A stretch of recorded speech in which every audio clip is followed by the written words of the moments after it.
February ತಿಂಗಳಲ್ಲಿ ವೃಶ್ಚಿಕ ರಾಶಿಯವರ ಫಲಾನುಫಲಗಳು ಹೇಗಿದೆ ಅಂತ ನೋಡೋದಾದ್ರೆ ನೋಡಿ, ವೃಶ್ಚಿಕ ರಾಶಿಯವರಿಗೆ ಜೀವನದ ಹಲವು ರಂಗಗಳಲ್ಲಿ ಪ್ರಗತಿ ಕಾಣುವ ಮತ್ತು ಪ್ರಮುಖ ನಿರ್ಧಾರಗಳನ್ನು ತೆಗೆದುಕೊಳ್ಳುವಂತ ಒಂದು ಸಮಯ ಆಗಿದೆ.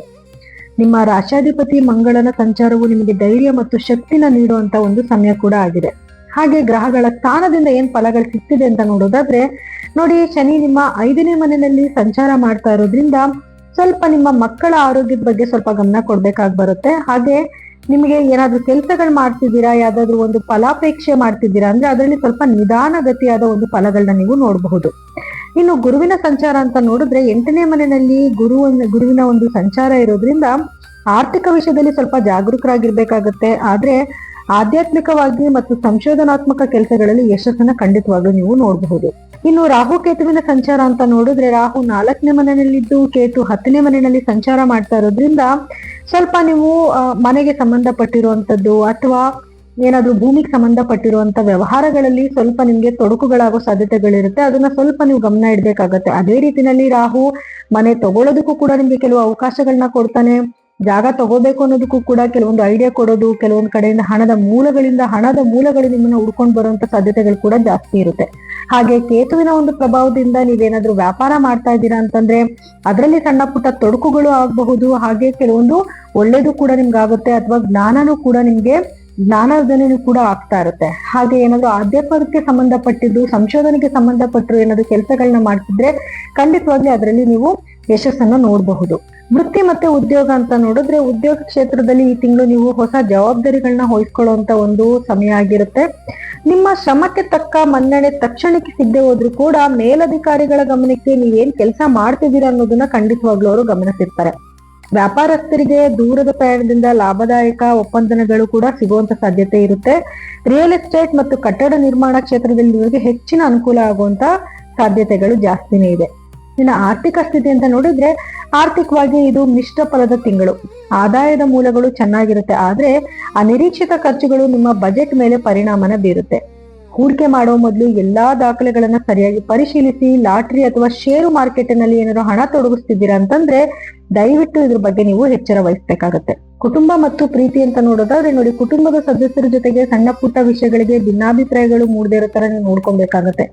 ತಾಯಿಯ ಆರೋಗ್ಯದ ಬಗ್ಗೆ ಕೂಡ ಹೆಚ್ಚಿನ ಕಾಳಜಿ ವಹಿಸ್ಬೇಕಾಗತ್ತೆ. ಸಂಗಾತಿ ಜೊತೆಗೆ ಒಂದು ಮಧುರ ಬಾಂಧವ್ಯ ಇಟ್ಕೊಳ್ಳೋದು ಒಳ್ಳೇದು. ಅವಿವಾಹಿತರಿಗೆ ವಿವಾಹ ಮಾತುಕತೆಗಳಲ್ಲಿ ಸ್ವಲ್ಪ ವಿಳಂಬ ಆಗಬಹುದು, ಆದ್ರೆ ಅಂತಿಮವಾಗಿ ಒಳ್ಳೆ ಫಲಿತಾಂಶನ ಖಂಡಿತವಾಗ್ಲೂ ನೀವು ನೋಡಬಹುದು. ಇನ್ನು ಆರೋಗ್ಯದ ವಿಷಯ ಅಂತ ನೋಡಿದ್ರೆ ಆರೋಗ್ಯ ದೃಷ್ಟಿಯಿಂದ ಈ ತಿಂಗಳು ಸಾಧಾರಣವಾಗಿರುತ್ತೆ. ಹೃದಯ ಸಂಬಂಧಿ ಸಮಸ್ಯೆಗಳೇನಾದ್ರೂ ಇತ್ತು ಅಂದ್ರೆ ಅಥವಾ ರಕ್ತದ ಒತ್ತಡ ಏನಾದ್ರೂ ಇತ್ತು ಅಂತಂದ್ರೆ ನಿಯಮಿತವಾಗಿ ತಪಾಸಣೆ ಮಾಡಿಸ್ಕೊಳ್ಳೋದು ಒಳ್ಳೇದು. ಇನ್ನು ವಾಹನ ಚಾಲನೆ ಮಾಡ್ಬೇಕಾದ್ರೆ ಸ್ವಲ್ಪ ಎಚ್ಚರಿಕೆಯಿಂದ ವಾಹನ ಚಲಾವಣೆ ಮಾಡ್ಬೇಕಾಗತ್ತೆ. ಮತ್ತೆ ಮಾನಸಿಕ ಶಾಂತಿಗೋಸ್ಕರ ಸ್ವಲ್ಪ ಪ್ರಾಣಾಯಾಮ ಮಾಡೋದು ಕೂಡ ಅಷ್ಟೇ ಒಳ್ಳೇದು. ಇನ್ನು ವಿಶೇಷವಾದ ಸೂಚನೆ ಏನು ವೃಶ್ಚಿಕ ರಾಶಿಯವರಿಗೆ ಅಂತಂದ್ರೆ ನೋಡಿ, ಈ ತಿಂಗಳು ಕೋಪ ಮತ್ತೆ ಆತುರದ ನಿರ್ಧಾರಗಳಿಂದ ದೂರ ಇರಬೇಕು. ನಿಮ್ಮ ತಾಳ್ಮೆನೆ ಈ ತಿಂಗಳು ನಿಮ್ಗೆ ಒಂದು ರಕ್ಷಾ ಕವಚ ಆಗಿರುತ್ತೆ. ಇನ್ನು ವಿದ್ಯಾರ್ಥಿಗಳು ಸ್ವಲ್ಪ ಪರಿಶ್ರಮ ಪಡ್ಬೇಕಾಗತ್ತೆ. ಎಜುಕೇಶನ್ ಅಲ್ಲಿ ಸ್ವಲ್ಪ ಜಾಸ್ತಿ ಎಫರ್ಟ್ ಹಾಕೋದ್ರಿಂದ ಮಾತ್ರ ನಿಮ್ಗೆ ಒಂದು ಒಳ್ಳೆ ರಿಸಲ್ಟ್ ನ ನೀವು ನೋಡಬಹುದು.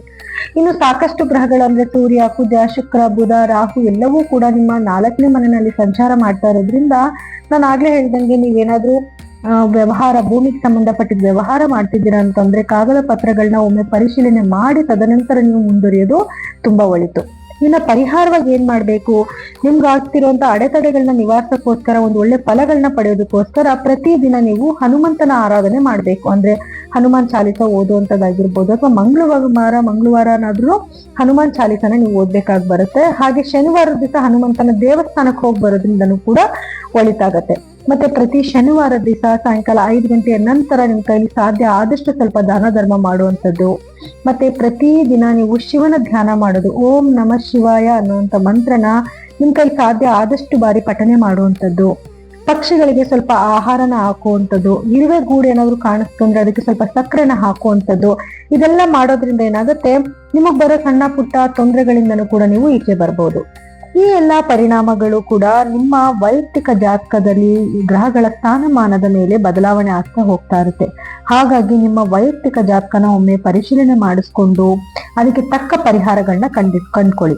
ನೀವೇನಾದ್ರೂ ನಮ್ಮಲ್ಲಿ ಪರಿಹಾರಗಳನ್ನ ಕೇಳಬೇಕು ಅಥವಾ ಜಾತಕನ ತೋರಿಸ್ಕೊಬೇಕು ಅಂತಂದ್ರೆ ಸ್ಕ್ರೋಲ್ ಆಗ್ತಿರುವಂತ ನಮ್ಮ ನಂಬರ್ಗೆ ಕರೆ ಮಾಡಿ ಅಪಾಯಿಂಟ್ಮೆಂಟ್ ಫಿಕ್ಸ್ ಮಾಡ್ಕೋಬಹುದು. ಎಲ್ಲರಿಗೂ ಕೂಡ ಧನ್ಯವಾದಗಳು.